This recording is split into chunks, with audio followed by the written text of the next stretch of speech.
The solution to this example, we highlight the area we're interested in. Remember, very important, highlight it, don't let Excel guess. Click on data, sort. We're going to say sort by, we're going to use the actual. So firstly, it's ticked my data's got headers, so it's used those. We're going to sort by actual cost. We're going to use values. And we're going to go smallest to largest, so that looks good. I'm going to say OK, and you'll see the sorting's done. Here, we're going to highlight all of these again. Housing from A to Z.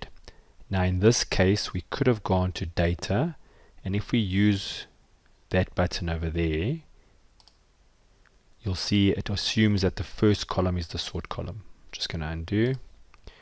But again, rather control exactly what you're doing.